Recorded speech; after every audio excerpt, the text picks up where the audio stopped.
په دوحه کې له یو شمېر لویدیځو او امریکایي ډیپلوماټانو سره د رئیس الوزرا د سیاسي مرستیال کتنه.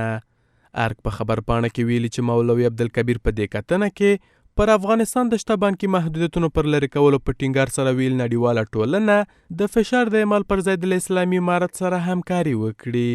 د اسلامي امارت دغه لوړپوړي چارواکي همدا شان ویلي کابل نړیواله ټولنې ته د تعامل لاس اوږد کړی او هیوادونه نه باید هغه کمزورتیا وګڼي او رد یې کړي.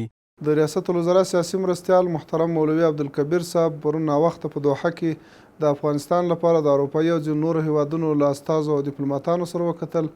په دې کتنه کې چې د برطانیا، کاناډا، ایټالیا، فرانسې، جنوبي کوریا، استرالیا، جرمني او امریکا استازو حضور درلودی.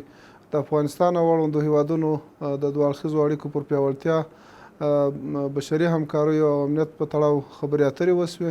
د اسلامي امارت د وایند مرستیال په خبره مولوي عبدالکبیر په دې کتنه کې له لویدیځو او امریکایي ډیپلوماټانو غوښتي په افغانستان کې د خپل سیاسي استازولۍ بیرته فعالې کړي. د محترم مولوي صاحب په وینا چې اوس په افغانستان کې ډاډمن امنیت تامین شوی ده. په ځانګړې توګه د سیاسي استازولیو، ډیپلوماتانو او نورو بهرنیو جهتونو امنیت ښه خوندي ده او دې برخې ته د افغانستان اسلامي امارت امنیتي او دفاعي ځواکونه متوجه. په همدې حال کې سیاسي کارپوهان په کابل کې د اروپایي هیوادونو د سیاسي استازولیو بیرته فعاله کېدل له نړیوالې ټولنې سره د افغانستان د اړیکو د ښه والي لپاره مهم بولي.